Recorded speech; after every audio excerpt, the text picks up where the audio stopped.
Welcome to the Career Coffee Chat podcast.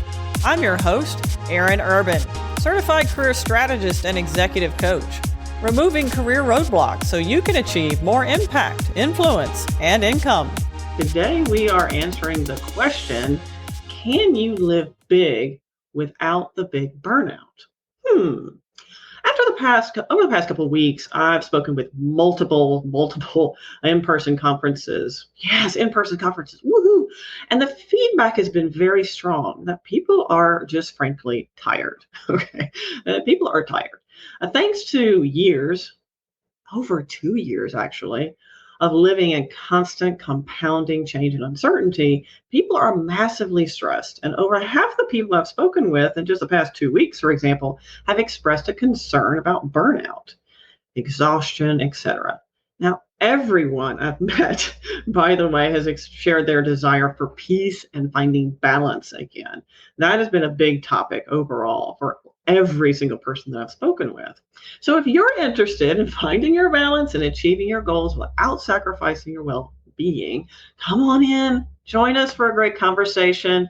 Career Coffee Chat is here to be a conversation that's a catalyst for change. So don't be shy, say hi, share your name and where you're from, because I want to welcome you to the show. And speaking of Career Coffee Chat, we have the live stream and a podcast, and podcast is available on all major channels. So if you want to be sure not to miss any shows or be able to watch the replay easy, then just hop on over to our YouTube channel and be sure to subscribe.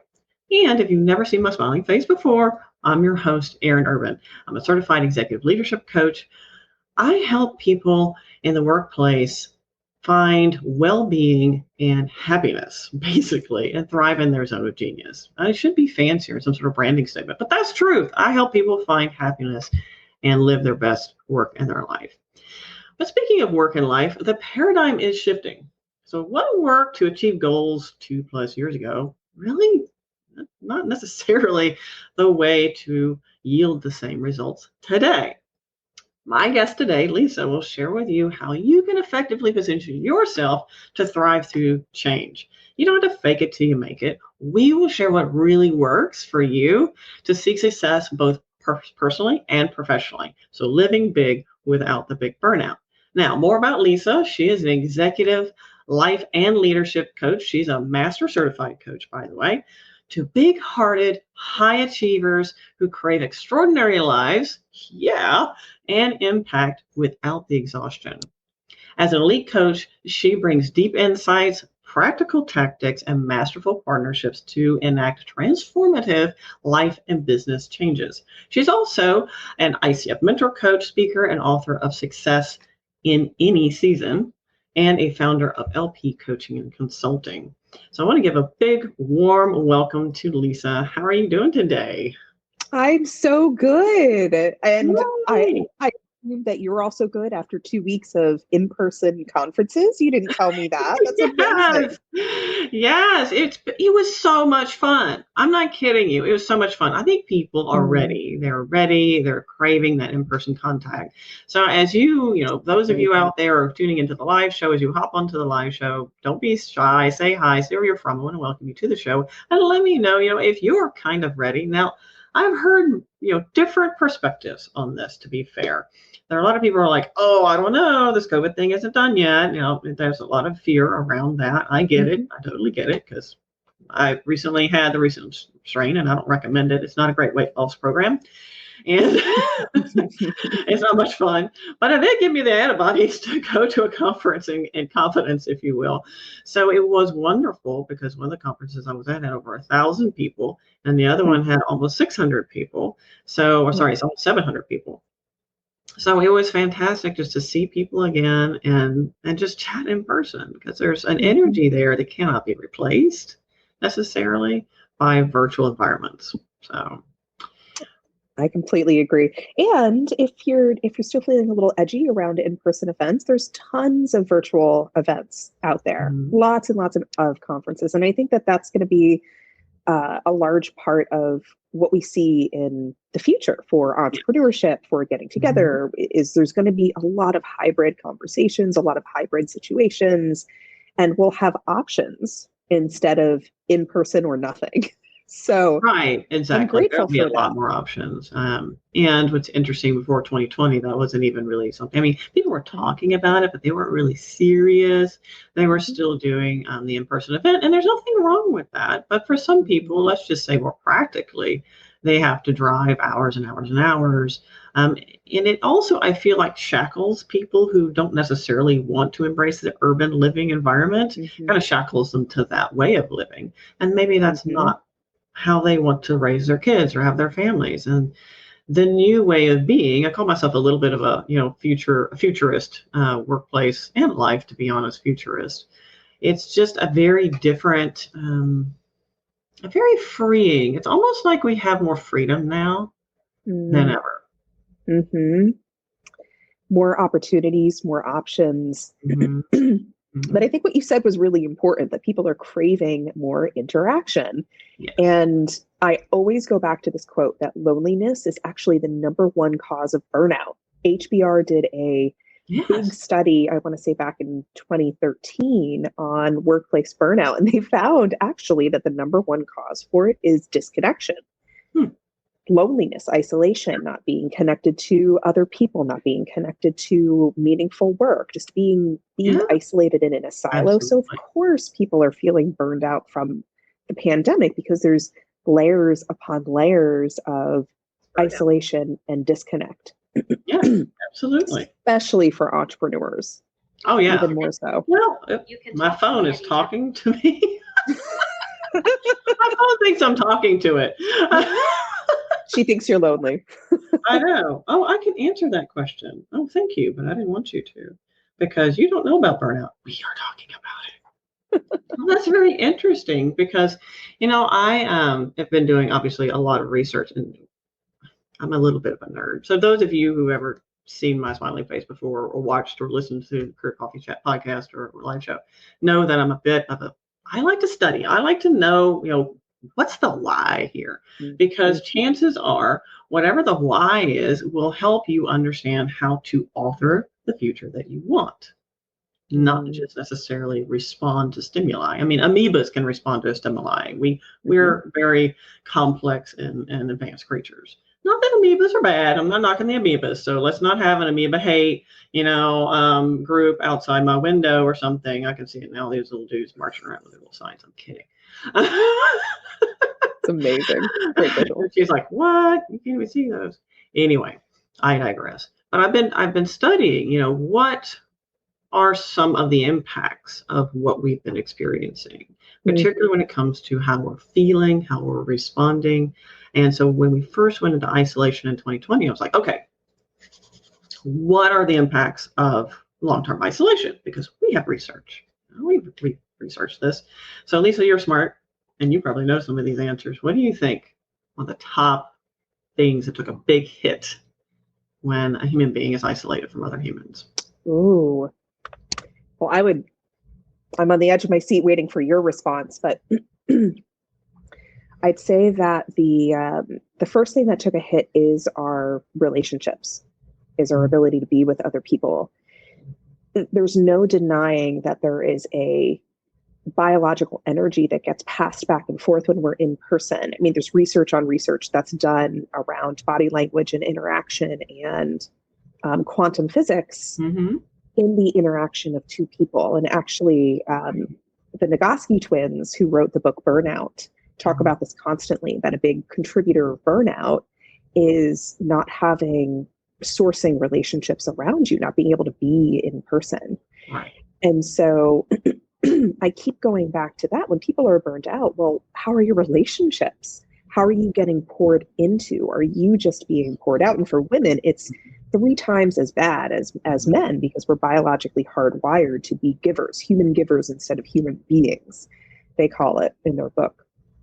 So relationships are such a big part of the human experience, and that got massively impacted for those who especially were not used to working virtual. I've been working virtual since 2014 when I started my business, my coaching business. And the first 2 to 3 years were so hard for me because It I'm a was hard. natural Yeah. extrovert Mm-hmm. and I was not getting my in-person fix. I would just be in my apartment day in and day out, and I would go to the gym in my building upstairs, and sometimes I wouldn't leave for days. And it was Oh just, gosh, how did you deal with that?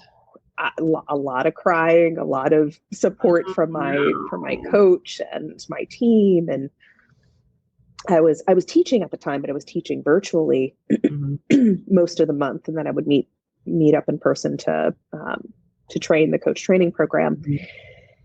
And, eventually I fell into a rhythm of, I'd go out for coffee every single day. I had at least one scheduled conversation on the calendar every single week where I would go out of my apartment and meet someone new or a friend, or then I had date nights. And so, there were certain things that I eventually put into place, but luckily I had those structures solid by the time COVID came along, so that I could then, support others to do the same. But man, 2020 was so challenging for so many, because 2021 as well, and we're still seeing some impacts of that. In fact, for sure, I will talk, and a lot of you probably know whether you're introverted or extroverted. Now, here's a myth: oh, introverts don't need to be around people. That is absolutely not true. Not true. In fact, it is not true.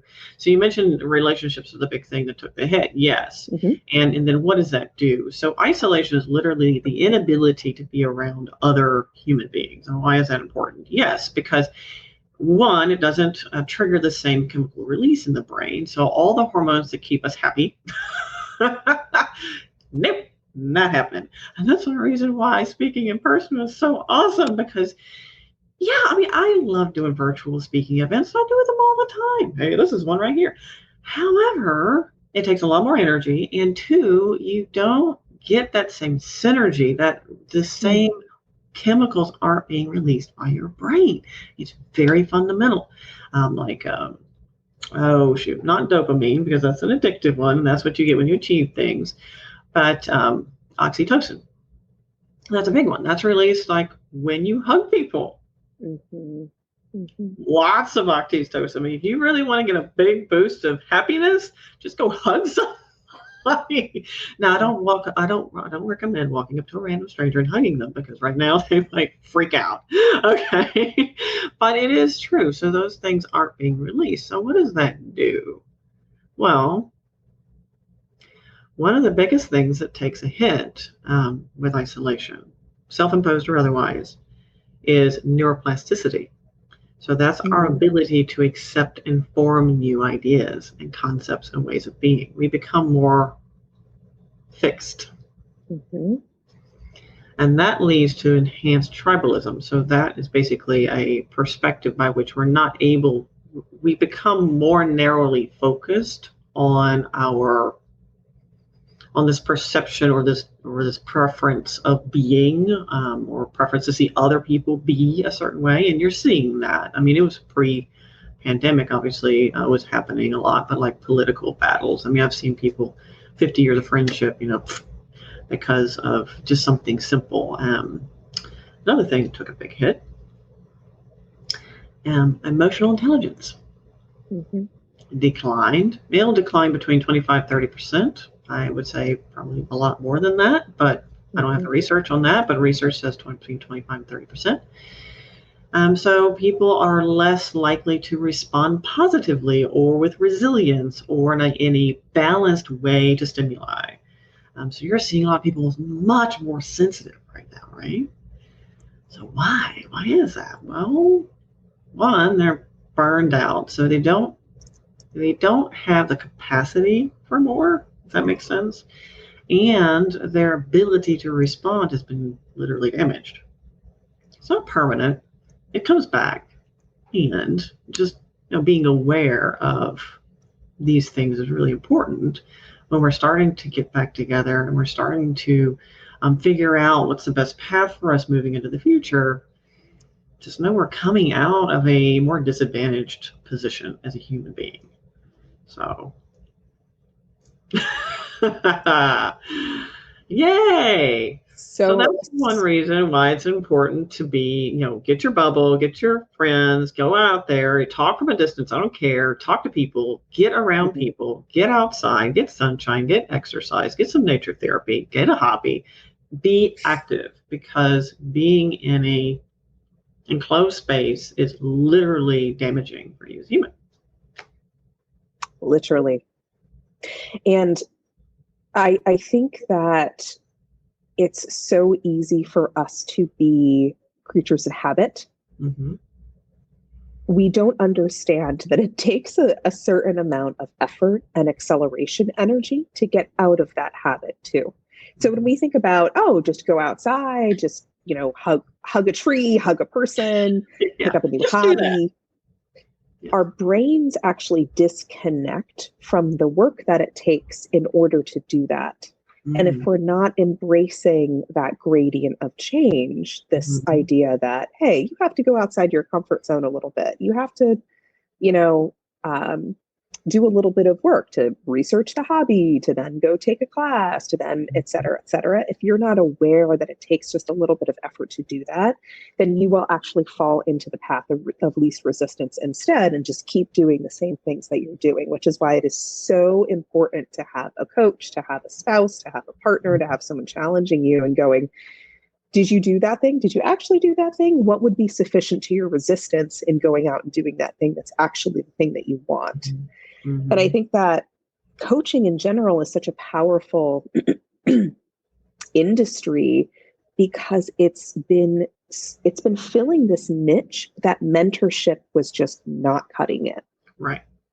And there's a huge gap in the marketplace around mentorship, around championing other people, around advocacy on a individual level. I mean, years and years ago, hundreds of years ago, things like mentorships and oh my gosh, what is it called? Apprenticeships. Apprenticeships were a huge thing. We don't have those anymore. But human beings need that. We need that constant challenge outside of our comfort zone. Similar to neuroplasticity, our comfort zones are elastic. So we have to be able to continuously push outside of it in order for it to expand. Otherwise, it's going to contract and we're going to experience that sort of tribalism and limited thinking that keeps us self-perpetuating our least desired results. It has us. That's typical self-sabotage, us staying in our comfort zone and not breaking out of that thing. Right. So really important things. I was actually writing down some notes as you were talking because you're absolutely right. I mean, we don't get those same chemical hits that we do when we're in person, when we are challenging our thinking, when we're going outside our comfort zone and we're trying new things. It actually allows for more neural pathways to be developed for better creativity, for better cognitive thinking. And a lot of the work that I do is around emotional intelligence. And I use that language of emotional intelligence quite often, that 90% of our success at any job is emotional intelligence. And then 10% is what we know. It's the intellect, or it's the technology, it's the experience that we've developed because of a particular software platform or whatever it is. And if we're not working on our emotional intelligence, we're losing it. It's just like a muscle. If we're not using it, we're losing it. Yes, you're absolutely onto it. I mean, and in order to use it most effectively, I feel, and most dynamically, that interaction with other people. And it's not just any interaction. It's an intentional, interested interaction. It's a very big difference between just existing in the same space, virtually or in person, or being intentionally interested. And there's different reasons why it's important to make a distinction between the two. One is you are invested, so you are growing, and the other is you are better connecting to the other person because they can tell that you're interested. Big difference. Big difference. If I may ask a question, how do you see that showing up in the workplace most often? People are very disconnected right now. Almost like I shared when we opened the show, almost everybody I talk to, they're fried. Literally, people are just fried. I mean, disaster fatigue. We've got exhaustion from working way more than you should have, probably in 2020, because you had guilt, survivor guilt, if you currently had a job in 2020. And then you've got, the stress of change, being in an isolated situation, having to shift your way of working and living, literally. Then work is easily accessible inside your house at all times. So having boundaries takes it's some intentional effort. So people are just tired from that. They're tired of constant uncertainty, particularly if you tend to watch the news or listen to any sort of news or radio show or listen to anything like that talks about world events. Chances are most of them are not rosy or telling you how wonderful it is. And that impacts us because we are a product of what we take in. So, how is that showing up in the workplace? Well, people are tired and they're disassociating. So what's happening is, let's just say they have a Teams meeting, because everybody's on Teams. So they have a Teams meeting, and most people don't even bother to show their face. Now, I get it. Why are we having a Teams meeting and not a conference call? And people are like, well, that's just what it is. But it's not. Because subconsciously, you can consciously say, okay, well, we're just having a Teams meeting. We're not showing our face. It's just like a conference call. No, it's not. Because you're still staring at a screen. It engages different parts of your brain. So if you were just having a conference call, you would be more attuned to tone of voice and that sort of thing, which you're hearing. So your senses would be very attuned to that. However, because you're staring at little bubbles, you're now shifting some of that energy away from that, but to no purpose. So there's nothing wrong with having a conference call, number one, if you're not going to show your face. And two, if you are going to I'll go through all the trouble to have one of those little, group sessions, they need to be facilitated much differently. And it needs, I could go on at length because it's very important to have these facilitated to teach people how to engage in the virtual environment. Because right now people are disengaged. And one of the reasons is multitasking. They're not interested in the conversation. Maybe they realize that I'm just here to listen, I'm here to talk. Well, that's pointless. You could have transcript and they can listen to it later. I mean, it's a big dynamic. And when I was doing culture changes inside of corporations, this was something I would address head on because it's the number one sore on everybody's backside. It really is. I also think that meetings have replaced productivity insanely. Absolutely. I have no words for it, but there it has been a massive increase in the amount of meetings that managers are in now, or that anybody is in now. And there's meetings about meetings. There's meetings about productivity instead of trusting workers to do their work and to support people on their own paths, on their own performance. Right. A lot of and so so in my line of work, I've been focusing a lot on what the individuals can do in order to set boundaries, in order to shift their own team cultures. A lot of my clients will manage small teams within organizations. So, my typical client will manage between 3 and 20 people. And when you're that size, you can still develop supportive relationships with your coworkers, and you can develop your own microculture within companies sufficient to having larger, fuller buckets of well-being. What I find interesting and something that I haven't dived into to a deep extent is shifting cultures in larger organizations. The organizations that are hundreds of thousands of people or thousands of people. I mean, that those are shifts that take a long time to change. And what I've been what I've been witnessing and seeing is that there is a very, very fast moving change in our work culture, but these huge organizations they're either not changing, they refuse to change, or they're like the Titanic. They're way too slow to change. And then they're losing wonderful people. They're losing top talent because their focus is on profits instead of their people. And because their focus is on their profits and not their people, they're losing the good people that will help their profits and productivity. Exactly. So it's this unbelievably clear, vicious cycle. And I think we were talking about this before the show. I mean, the data is obvious. The statistics are obvious. People are looking for caring, empathetic, compassionate leaders. There has been article upon article in Forbes and Harvard Business Review about the new leadership model that's needed being an empathetic, compassionate, caring leadership model. That's what people crave. And that's what we need when we're burnt out. When we're burnt out, we can't do more work.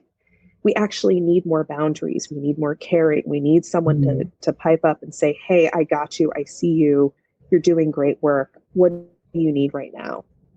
Right. We need more of that. And I am at a loss as to how to impact that change at a macro level, besides continuing to work with those who are open-minded enough to say, hey, the buck stops here.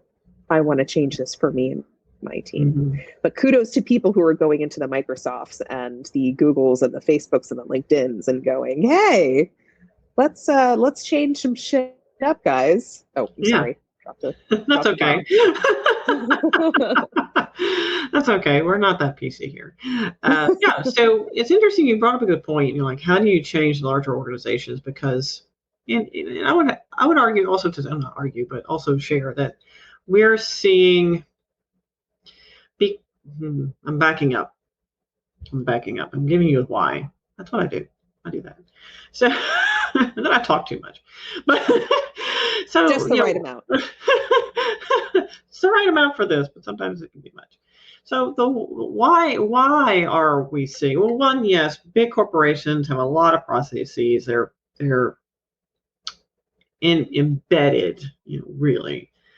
However, most of them in America, because they have not followed any sort of continuous improvement advice or Lean Six Sigma advice that I gave them at all, they're still very siloed. They're not work stream focused. They're siloed.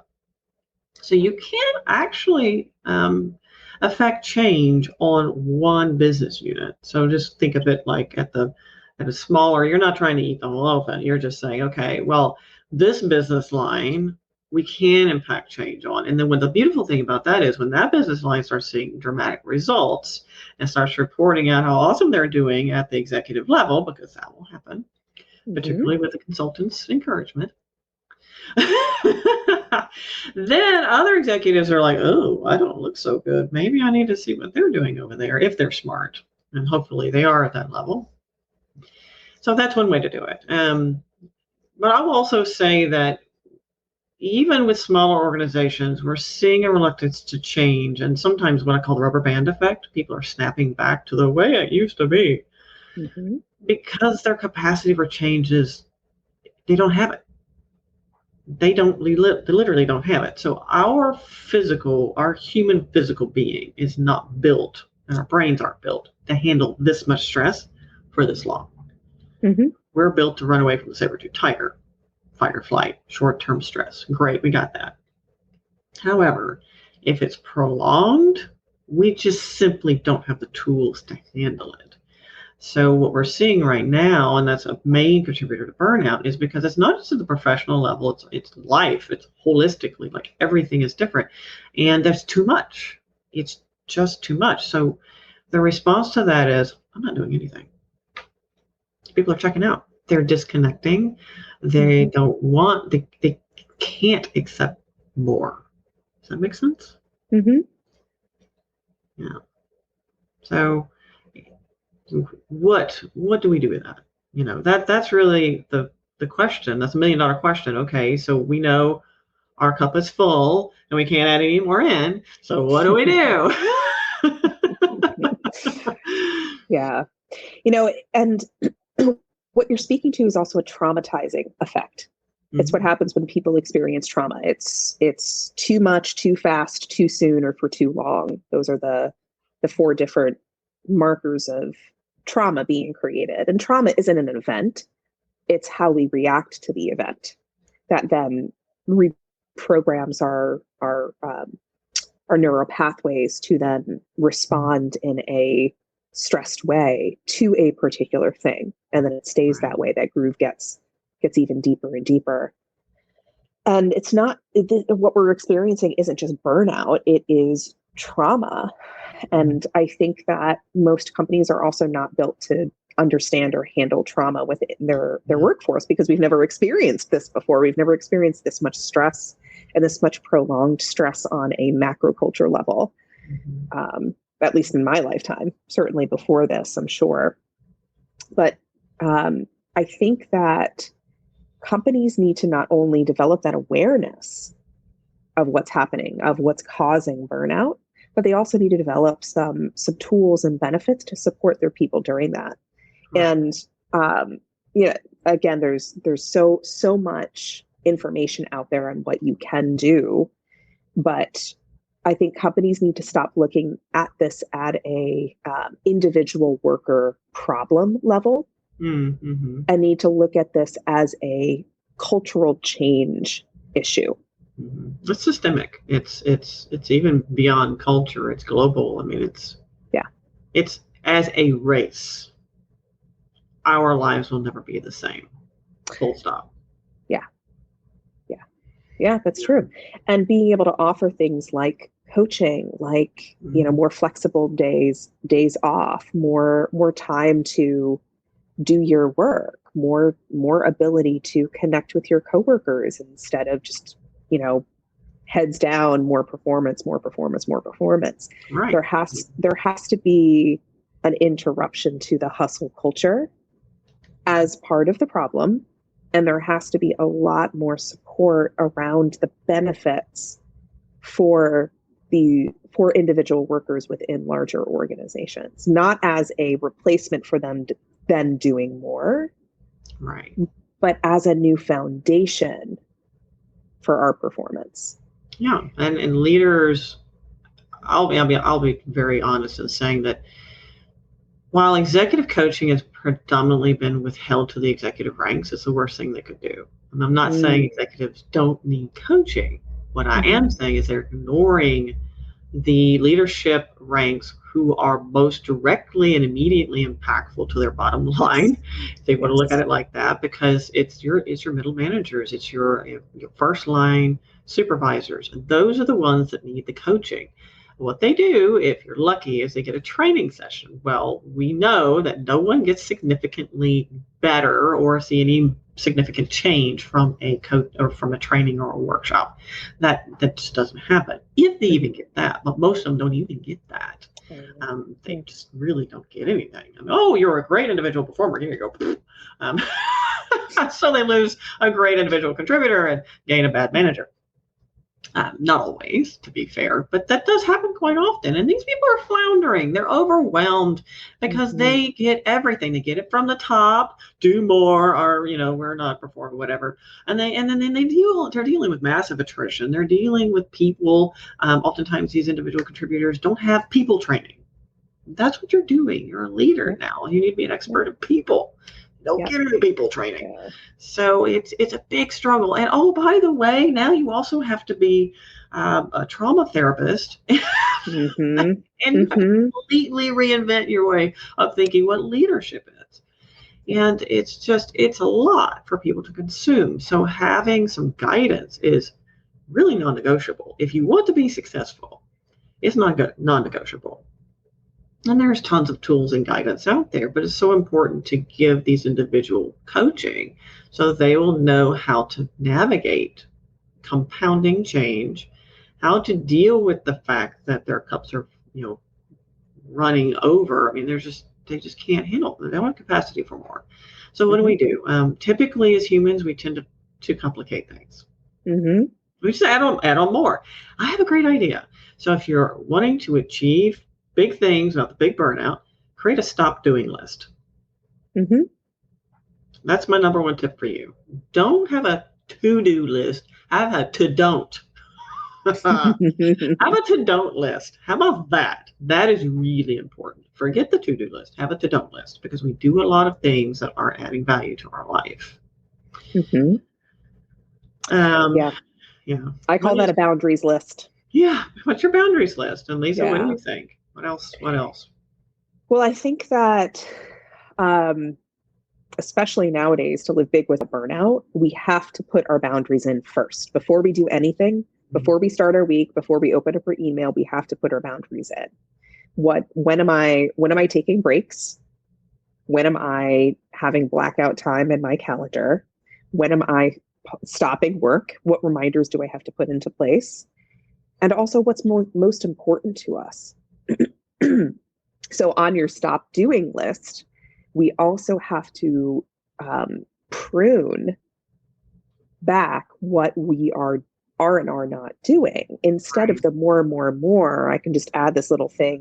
It's faster for me to do it instead of delegating it. That's such like pre-COVID 2020. Like we have to stop adding things on, and we have to set boundaries and go, okay, what's the one most important thing I have to get done today? Eat the frog, so to speak. The one most important thing to get done today or this week. This.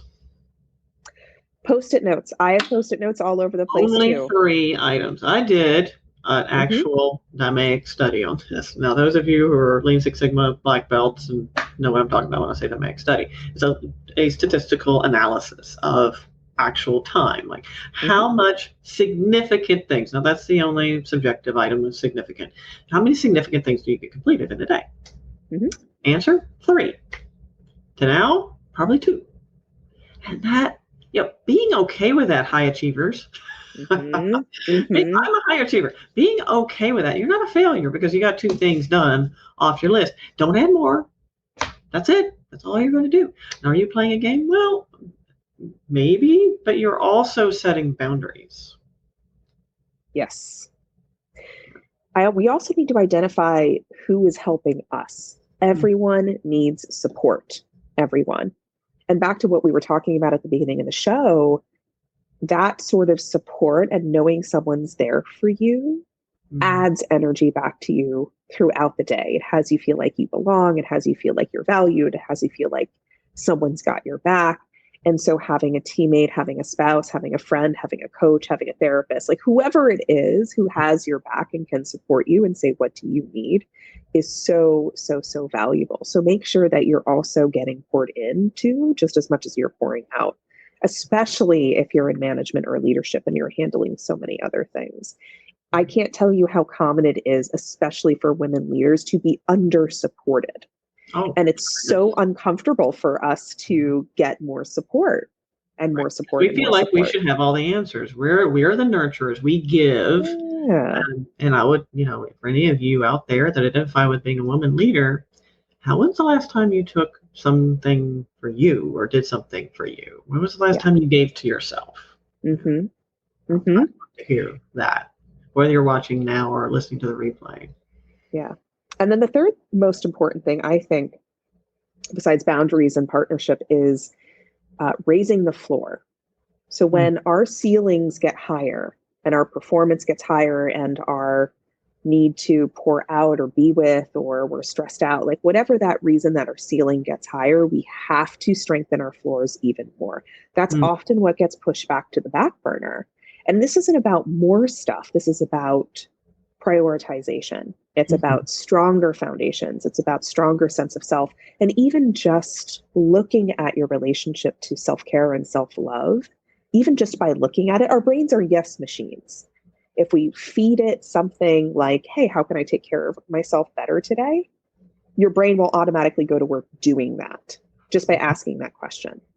So even just looking at our relationship to self-care and self-love and foundations will actually bolster our own ability to keep going, to actually put those things in place. And if you write those things down, like, hey, I'm going to take 3 10-minute breaks today, or 3 15-minute breaks today, and I'm going to go for a walk once. If you write it down, you're 3 times more likely to do it. If you schedule it in your calendar, you're 5 times more likely to do it. So there's little tips and tricks that you can use in order to support yourself, even just micro gradients, like the power of 1 degree turns. It can't be overstated. So tremendous. I mean, I wrote a whole book about, small significant shifts that have a tremendous impact. We don't have to reinvent who we are as people to see real results. I mean, you'd be amazed at how, mentioned, pausing. I call them the power pause. Brain breaks is another one of my favorite terms for that. And it's absolutely critical, by the way, if you do want to achieve peak performance without burnout, is taking those power pauses throughout the day and unplugging. No email, no watching, YouTube, no Facebooking, no scrolling. Put the phone away.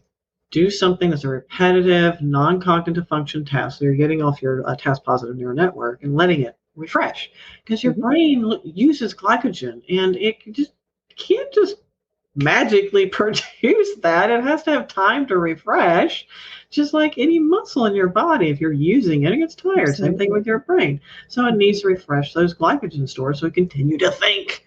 So if you want to continue to think, well, you have to break. That's kind of necessary. So, and the other one you mentioned, which was beautiful, was, often misunderstood. Now I'm having a frog in my throat. Often misunderstood is self-love. I love to hear from people who feel comfortable with the idea that they're worthy of loving themselves. We're not taught to do that. Not at all. Not in our culture, not as women, not in modern day society. No. And instead, we slap on fixes to self-love instead. We think that getting a massage or the amount of time we spend in a spa, it replaces self-love. Not at all. You don't need anything in order to practice that. It's our relationship to ourselves. It's that we're worthy. It's that we're valuable. It's that, you can look into someone else's eyes and know they have innate value without them doing, saying, or behaving any particular way. And we don't attribute value to that on a natural basis. I could go on and on about self-love, but that has been such a major part of my transformative journey, starting 10 years ago until now. I was never taught how to love myself, but I was taught how to achieve and how to perform. And that was supposed to get me love. That's right. That's what we were taught. If you get straight A's, you'll get a whatever, right? You'll get a toy, or you'll, be able to go on that vacation you want, or be able to go, as you get older on the girlfriend trip or whatever. It's about achievement, and then you get it's goal. It's goal achievement. It's all it is. We're not taught that it's okay to, without judgment, without reserve, unconditionally have a high positive self-regard. Yeah. And that's not bad. It's not, we see it as a bad thing. Oh, well, that's, being egotistical. No, it has nothing to do with it. It just, okay, let's put it like this. Are you your own best friend?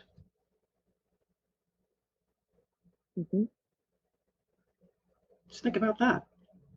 Just being your own best friend. Do you talk to yourself in your head like you would to a best friend? Do you judge yourself like you would your best friend? Would you care about yourself like you would your best friend? Most people don't, because they're not taught to do that. Now, I will say the wonderful thing I am seeing is in the generations that are coming up, your younger generations, we're seeing more openness to that. But I know in my generation, when it's before me, by the way, I'm an Xer. Nobody talks about us. We don't exist. Yeah, who's that? An X? What? Yeah. Anyway. But yeah, we're not taught to do that. We're taught to achieve, and you get a reward. Yeah, and just the opposite is a problem too. Taught that anything you do is perfect and should be fawned over and validated. I think that's just it's just the opposite end of this pendulum swing. Yeah, it is. It's not this idea that whatever you do or don't do, you should be applauded. It's that you are loved no matter what. And you can still go out and do these things that are representative of your value. It's, I want to build a coaching business because I love myself, not I will love myself when I build a coaching business. Right. Or I will, we put limits on how much happiness, success, and achievement we can accept in our lives. We were talking right before the show about this book by Gay Hendricks called The Big Leap. And he hypothesizes that we all have an upper limit switch, that we can only accept so much, love, happiness, success, prosperity, etc. We all have an idea of what we should have or experience. And when we get to that limit, we will self-sabotage. So I tested it. I read the book. I was like, I don't know about this. So I tested it. And sure enough, one of the things I noticed is anytime I thought, now this is history, thank goodness, but anytime I thought that, wow, my husband and I are getting along really well, I would self-sabotage it. I would. It'd be something picky. He would say to me, like, what do you mean by that? I'd just have this big argument. It was so silly. And then halfway through, I'd be like, oh, I'm doing the thing. But we do. We have a limit. And like you mentioned before, when we raise the ceiling, can we raise the floor? Can we create the set foundation for ourselves? Can we challenge our limits, how much we can accept in our life, and let that be okay? Yeah, and you mentioned comfort zone too, which I really appreciate that. Your capacity for growth is only as big as that comfort zone, if you will. Well, there's different ways to look at a comfort zone. I'm a big proponent for zone of genius, so living and thriving in your zone of genius, and not attempting to be someone you're not. Because some people, when they see that, I need to get outside my comfort zone, means I need to be, I'm introverted, but let me be extroverted. That's not exactly what we're talking about. What are your thoughts, Lisa? Well, it's important to set an intention, to set a purpose that aligns with yourself first before you do any of that stuff. It's not just, I'm introverted, so I have to be extroverted, or I normally don't do this thing, so I need to do this thing. It has nothing to do with that. It's more the exercise of it. And it's also where we're going too. It's, okay, is this going in a direction where I want to be going? Do I want to be more extroverted? Or do I want to be going to more conferences? Do I want to be networking better? Right. I'm working with a client now who he wants to change his careers, and he's a high-level consultant. And one of the things that he hired me for was to get over his fear of networking, which was hysterical because he comes off as such a charming, engaging, relationship-forward person. And as soon as I reflected that, he was like, well, I am, but when it comes to networking, I just can't do networking. So I'm like, well, what's the difference? What's the difference for you? What if it was all relationship building and all enjoying someone's company? What if that was the direction you go in? And that was the whole purpose in networking, was enjoying more people's company, but doing it in such a way that you have a couple of questions that you ask in those conversations, or you have a couple of bullet points that you want to make sure that you include. That's all that networking is. Right. It's just having a conversation and meeting people. Yeah. And if that was his exercise in expanding his comfort zone, then that creates so much more meaning for him. And it has created so much more meaning for him. Oh, he's like the networking king now. It's amazing. But I think it's so important for us to define success based on our own terms first, and then create that path. And in emotional intelligence, a huge component to success and happiness in your job and anyone's job is self-actualization. And self-actualization actually acts as a muscle. It acts as a skill that you can build. And there's ways to do this. I think one of them is what I just mentioned. Identify what your success point is. What is success for me? And a lot of overachievers will rail against this. Well, success is, more profit, more clients, more promotions, more money, whatever. No, it's not. What is meaningful to you beyond that? If you get this, then what? Then what? Then what? Right. I like backing people into it. And this throws them a little bit. It was like, okay, pretend you're at the fruition of your life. and you're looking back over your life, what do you want to say you've accomplished? What do you want to achieve? What do you want to feel great about? What is it? And typically, it's not working longer, how much money they made. It's not. It comes back completely differently. Like, oh my gosh, it has nothing to do with my career. It's like, that's right. Oftentimes, our careers exist to facilitate these things in our life that we want to experience. Mm-hmm. It is not the end all be all. And that's one reason why, up until perhaps the up and coming generations, prior generations, baby boomers, for example, there's been some research on when someone retires, the first 5 years, they have a 75% increased risk of passing away, like death. Mm-hmm. And part of that is the stress from just their self-identification completely. Like they don't know who they are because of identifying with work. So if you want to live big without the big burnout, who are you? And maybe taking time. And I know we see a lot of people taking that time because they had that time in 2020, whether they liked it or not. Yep. And it was, when they weren't commuting, to go, I'm not sure I like what I'm doing here. But they're not quite sure what to do about it. And that's the stress we're seeing. And people, just bouncing out of their current position. Well, are you taking the baggage from that position to your next position? Mm-hmm. Oftentimes, yes. We are the common denominator of our problems. That's right. No, but we don't want to hear it, though. We want to hear that it's an easy fix. If we just leave this thing, we'll be better for it. That's right. It's all the company's fault. Yeah. All the company's fault. It's all my manager's fault. It's my husband's fault. It's my dog's fault. Whatever it is. Mm-hmm. Taking responsibility is not easy, but it makes the biggest difference. And I think taking time to identify what those blocks are for you, taking responsibility, and then what success means, what happiness means, what meaning means to you. And it's not that we have to have those answers, but just by looking for those answers, we're able to find more and more and more meaning. So just by looking for, okay, what's the meaning to this? What's most important here? You're actually increasing your skill of self-actualization, because it's not the knowing exactly what's important in everything that you do. It's the looking for it. That's great. And this is here for me, overachiever, to remember. That's a great reminder. It sits right there. I don't need to know all the details to be a massive success. And last week, actually, before one of my conferences, I shared, practicing the art of not knowing.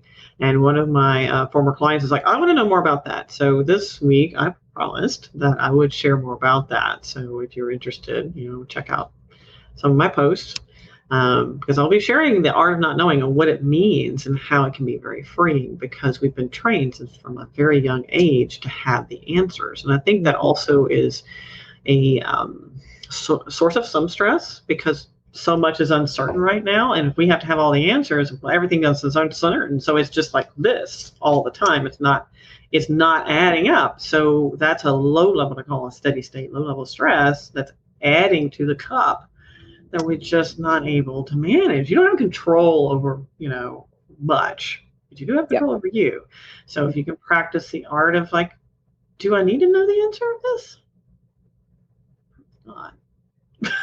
Yeah. And a lot of that's born out of fear, because we feel like the more we know, the more you can be prepared. The more we can try to control things that are outside of our control anyways. And I think being able to put that to bed, to meet those voices in our head.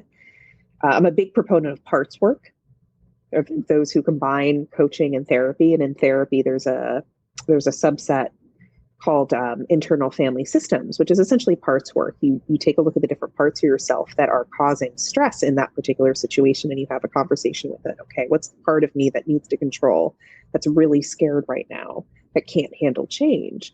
Oh, she's 12 years old again, and she just moved towns, and she's about to join a different soccer team. Like, she's really scared of change.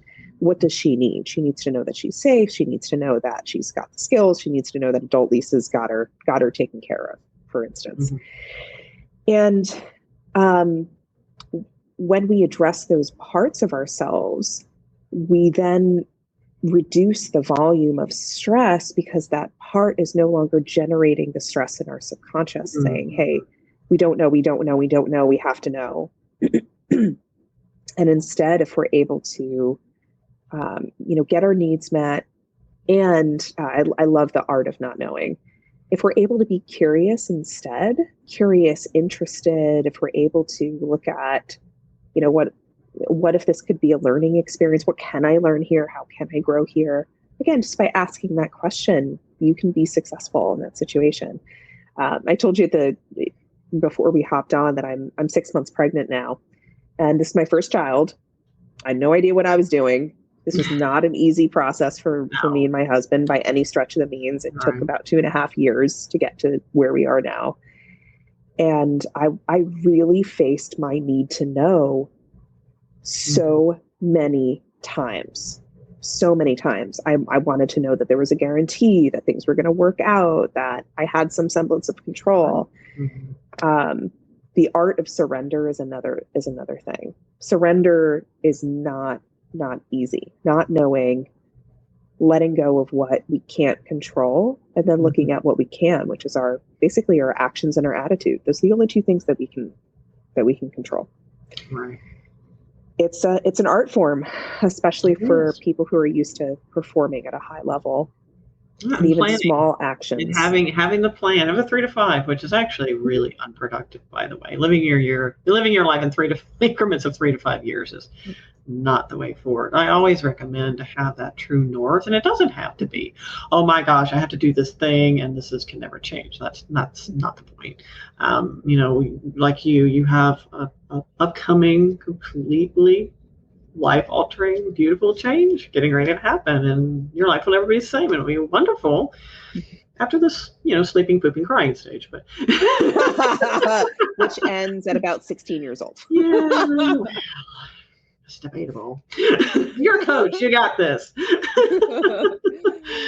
But our life changes, so being agile to that change is really important. And just having that true north is very helpful to get us through those times when the 3 to 5 year plan isn't working, because we have no idea.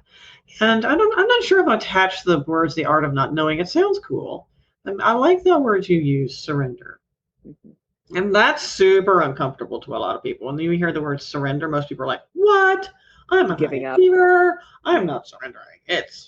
We're going, let's do this thing, and that's not a comfortable word. So I'm still working on what the right word is. And if you're listening to this, or later, I'd love to hear from you what you think the right word is. The art of not knowing is pretty cool, but it is being able to find peace and balance in a world that is going through massive change.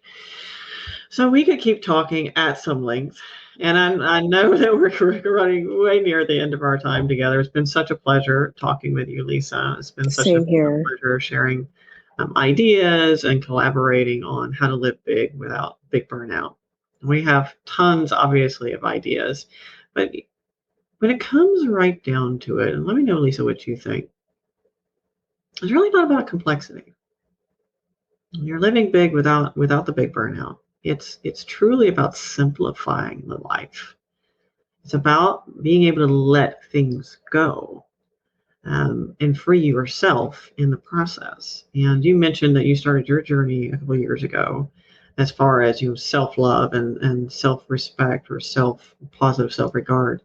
I started mine, I was a late bloomer. I started mine in my 30s as well. And I think there's something about the adult learning model where we become more self-authoring in our 30s. So that's kind of that time where the mid-career crisis happens, or catalyst or change, and oftentimes we start questioning, who am I really? But yeah, up until that point, I was pretty convinced at some level that I wasn't worthy of anything. And of course that reflected in all my relationships and in my career. Everything. I didn't receive what I wanted because I didn't think I was worthy of it. So, my friends, be careful of what you believe and what labels you put on yourself. Our words and our thoughts create a reality. And I agree with you. I think it's about simplifying things, not complicating things. Yes. And self-love, I think, is the bottom. It's the punchline to a lot of this, especially for women. And self-love isn't about doing more. It's not. It's about being differently with ourselves. And that is a journey over time. We have to have patience for it. Right. Exactly. And it's been fun having this journey today with you, Lisa. Thank you so much for tuning Same in. here. It's been wonderful. Thanks for sharing an hour of your time. That's been wonderful. And for those of you either watching now or later, it's been a pleasure to talk to you and be with you today. And if you're watching the replay, feel free to reach out. We're here to answer any questions you do have. And until next time, my friends, keep elevating. Bye for now. Bye. Thank you for tuning in on the Career Coffee Chat podcast. It's been a pleasure. Feel free to reach out to me. My email is coacheurban@gmail.com or tweet at coacheurban, Instagram coach.eurban, or reach out to my Facebook group, Elevate Your Career. I'd love to learn more about you, hear your insights, and what questions you have. You can find out more about me at coacheurban.com. And don't forget, please do reach out on LinkedIn. You can find me at Erin Urban. Until next time, cheers. Here's to caffeinating your career.